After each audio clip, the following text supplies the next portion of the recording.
Maruti Fronx വന്നപ്പോൾ ആ ഒരു ടർബോ പെട്രോളിൻ്റെ പ്രൈസ് എല്ലാം കേട്ടിട്ട് ഒരിത്തിരി ഓവർ പ്രൈസ്ഡാണ് എന്ന് പറഞ്ഞ ആളുകളുണ്ട്.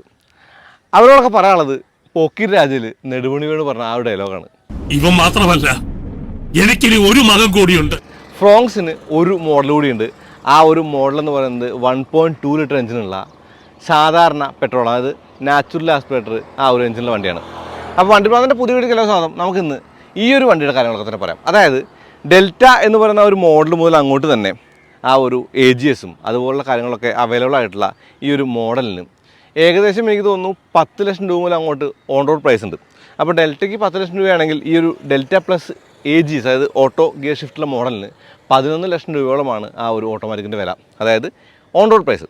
അപ്പോൾ വണ്ടിപ്രാന്തൻ്റെ പുതിയ വീഡിയോ കിലോ സാധനം നമുക്ക് ഈ വണ്ടി വിശദമായി നടന്നു കാണാം. വിശദമായി നടന്നു കാണാമെന്ന് പറയുമ്പോൾ എന്തൊക്കെയാണ് ഡെൽറ്റ പ്ലസ് ഇല്ലാത്തതെന്നുള്ളതും എന്തൊക്കെയാണ് ആ ഒരു ടർബോ പെട്രോൾ ആ ഒരു മോഡലുമായിട്ടുള്ള വ്യത്യാസം നോക്കാം. സ്വാഗതം.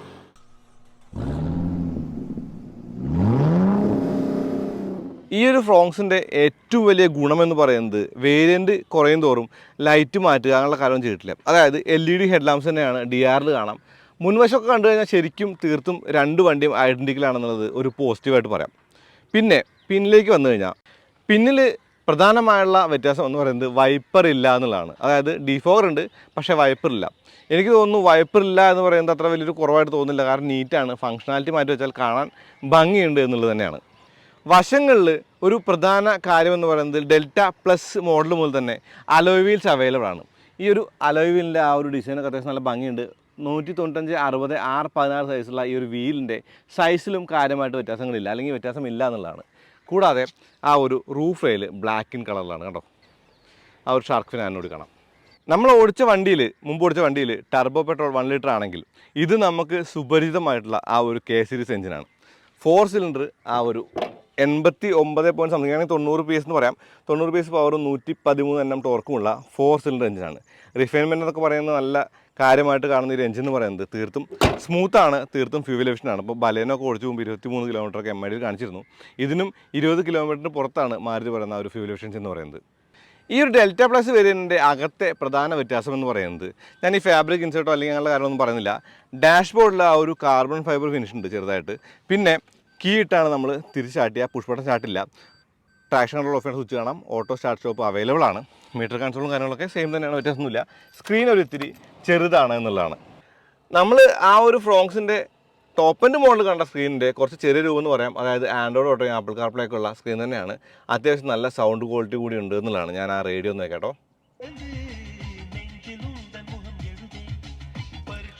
അത്യാവശ്യം നല്ല ബേസിൽ അത്യാവശ്യം നല്ല സൗണ്ട് ഉണ്ട്. ഈക്വലൈസർ പ്രൊസറ്റും കാര്യങ്ങളൊക്കെ തന്നെ കാണാം.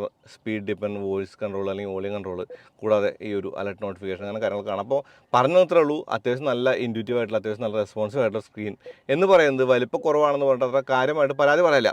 സ്റ്റിൽ എനിക്ക് ഈ ഒരു പ്ലാസ്റ്റിക്കിൻ്റെ ഈ ഒരു ഫിറ്റ്മെൻറ്റിൻ്റെ അകത്ത് ഒരു ബ്ലാങ്ക് പോലെ ഫീൽ ചെയ്തു. ഇത് കംപ്ലീറ്റ്ലി ഫിറ്റ് ആയിരുന്നെങ്കിൽ കുറച്ചുകൂടി കാണാൻ നല്ല ഭംഗിയുണ്ടായിരുന്നു. അത് മാത്രമല്ല ഓട്ടോ AC എല്ലാ വേരിയൻറ്റും തന്നെ അവൈലബിൾ ആണെന്നുള്ളൊരു കാര്യം കൂടി ഈ ഒരു വണ്ടിക്കുണ്ട്. ഇനി ഓട്ടോ ഗിയർ ഷിഫ്റ്റ് AGSൻ്റെ ആ ഒരു ഷിഫ്റ്റാണത്.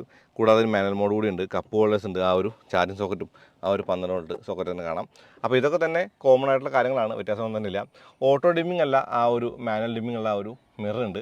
ലൈറ്റുകൾ ആ ഒരു LED അല്ല എന്നുള്ള കാര്യം വേണമെങ്കിൽ പറയാം. അപ്പോൾ ഇൻ കമ്പാരിസൺ എനിക്ക് തോന്നുന്നു, ഇപ്പോൾ ഒരു ഫ്രോങ്സ് ആണ് നിങ്ങൾക്ക് വേണ്ടത്, ടർബോ പെട്രോളിൻ്റെ ആ ഒരു പെർഫോമൻസിനോടല്ല താല്പര്യം, കുറച്ച് ഫ്യൂവൽ എഫിഷ്യൻ്റ് ആയിട്ടുള്ള കാണാൻ മാത്രം ആ ഒരു ഫ്രോങ്സിൻ്റെ ലുക്ക് മതി, എന്നാൽ ഓട്ടോമാറ്റിക്കിൻ്റെ ആയിട്ട് കൺവീനിയൻസ് വേണം. അങ്ങനെ പറയുമ്പോൾ AGS എന്ന് പറയുന്ന ഈ ഒരു മോഡൽ അത്യാവശ്യം നല്ല വർത്തായിട്ട് തോന്നി. കാരണം ഈ ഒരു വണ്ടിയുടെ ആ ഒരു ഷിഫ്റ്റിംഗ് പോയിന്റും കാര്യങ്ങളൊക്കെ തന്നെ അത് നല്ലതാണ്. ഷിഫ്റ്റ് ചെയ്യുമ്പോൾ ആ ഒരു ഹെഡിനോടൊക്കെ കുറഞ്ഞുണ്ട്. MT ഒന്നുകൂടി ഒപ്റ്റിമൈസ്ഡ് ആയി നല്ലതായിട്ട് എന്ന് തന്നെയാണ് പറയുന്നത്. വണ്ടി എടുക്കുമ്പോൾ കുറിച്ച് കൂടുതൽ പറയാം. എന്തായാലും ഈ ഒരു ഡെൽറ്റ പ്ലസ് മോഡൽ അത്യാവശ്യം വാല്യൂ ഫോർ മണി ഫ്രോങ്സ് ആയിട്ടാണ് എനിക്ക് തോന്നിയത് എന്നുള്ളത് തന്നെയാണ്. അങ്ങനെ പറയുമ്പോൾ ഇനി പറയാനുള്ള കാര്യം എന്ന് പറയുന്നത് വണ്ടി ഓടിക്കാനുള്ളതാണ്. നമ്മളെന്തായാലും ഈ ഒരു K സീരീസ് എഞ്ചിനുള്ള വണ്ടികൾ ഓടിച്ചിട്ടുണ്ട്. എന്നിരുന്നാൽ കൂടി ഫ്രോങ്സിലെ എഞ്ചിൻ്റെ ഒരു പെർഫോമൻസും കൂടാതെ ഈ ഗിയർ ഷിഫ്റ്റിൻ്റെ ആ ഒരു കാര്യങ്ങളൊക്കെ തന്നെ എങ്ങനെയാണെന്ന് നോക്കാം. നമുക്ക് വണ്ടി ഓടിച്ചുകൊണ്ടിട്ട് സംസാരിക്കാം. മാരുതി സുസുക്കിയുടെ K സീരീസ് എഞ്ചിനെ കുറിച്ച് നമ്മളിങ്ങനെ കൂടുതൽ സംസാരിക്കേണ്ട കാര്യമില്ല. കാരണം റിഫൈൻഡ് ആണ്, അത്യാവശ്യം ഫൺ ഫാക്ടർ ഉണ്ട്, കാല് കൊടുത്ത റെവ് ചെയ്യും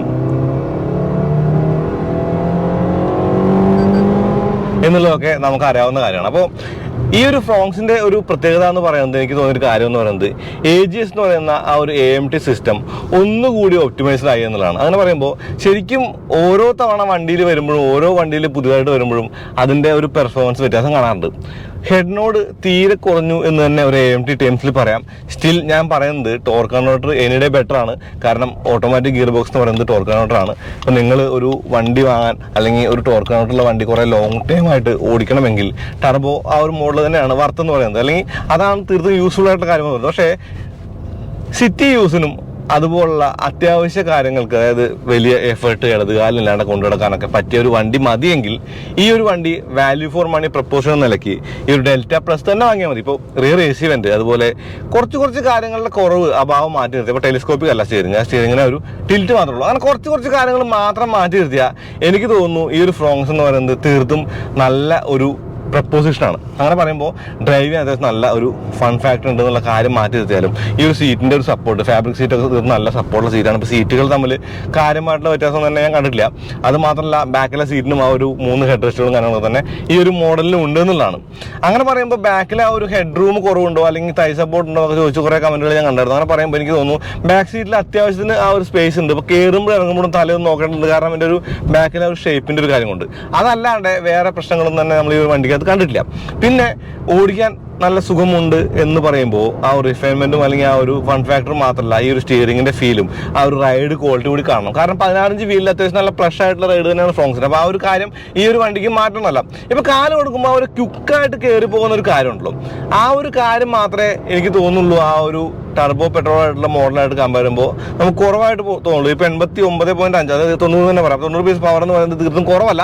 അത് മാത്രമല്ല 113 NM ടോർക്ക് എന്ന് പറയുമ്പോൾ ഈ രണ്ട് കാര്യങ്ങളും കൂടി ചേർന്നിട്ട് ഈ ഒരു AMT ഗിയർ ബോക്സിന്റെ ആ ഒരു എന്താ പറയുക, ആ ഒരു സിങ്ക്രണൈസേഷൻ അല്ലെങ്കിൽ എന്താ പറയുക, ആ ഒരു രണ്ടും തമ്മിലുള്ള ഒരു ചേർച്ച എന്ന് പറയുന്നത് മികച്ചതാണെന്നുള്ളൊരു കാര്യം, വളരെ ഗുണമുള്ളൊരു കാര്യമായിട്ട് ഈ ഒരു ഫ്രോങ്സിൽ ഞാൻ കണ്ടു എന്നുള്ളതാണ്.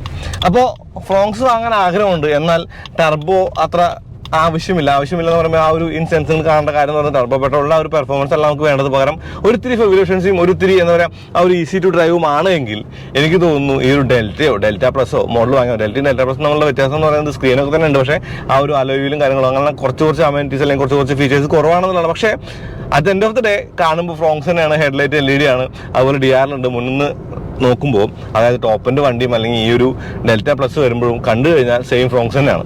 അങ്ങനെ ആ ഒരു കണക്കൂടൽ കൂടിയാണ് ഞാൻ പറയുന്നത് 11 ലക്ഷം രൂപ എന്ന് പറയുന്ന ആ ഒരു ഓൺ റോഡ് പ്രൈസ്. ഇപ്പോൾ 10 ലക്ഷം രൂപയുടെ ആ ഒരു മുകളിൽ വരുന്ന പ്രൈസിന് ടാക്സ് കൂടുതലാണെന്ന് അറിയാലോ ഒബ്വിയസ്ലി. അങ്ങനെയുള്ള കാര്യങ്ങളാണ്. അപ്പോൾ 10 ലക്ഷം രൂപയ്ക്ക് ഡെൽറ്റ കിട്ടും, മാനുവലാണ്. ആ ഒരു മാനുവൽ കിട്ടും. അതല്ല 11 ലക്ഷം രൂപയ്ക്ക് നമുക്ക് ഒരു ഡെൽറ്റ പ്ലസ് എന്ന് പറയുന്ന ഈ ഒരു AMT കിട്ടുമെന്നുള്ളൊരു കാര്യമുണ്ട്. അപ്പോൾ ശരിക്കും ഫ്രോങ്സ് ഓവർ പ്രൈസ് ആണോ എന്ന് പറയുന്ന ആളുകൾക്ക് ഓവർ പ്രൈസ് അല്ലാത്ത ഒരു ഫ്രോങ്സ് കൂടി ഉണ്ട് എന്നുള്ള കാര്യമാണ് ഞാൻ പറയാൻ വന്നത്. അപ്പോൾ അതാണ് ഈ ഒരു വീഡിയോയുടെ രത്ന ചുരുക്കം എന്ന് പറയുന്നത്. അപ്പോൾ അത്രയുള്ള പതിപോലെ ഒരു വീഡിയോ ഇവിടെ തന്നെ കരുതണം. ചാനൽ സബ്സ്ക്രൈബ് ചെയ്യാൻ മറക്കരുത്. അപ്പോൾ അടുത്ത വീഡിയോ വീണ്ടും വരാം. അതിലേക്ക് നന്ദി, നമസ്കാരം.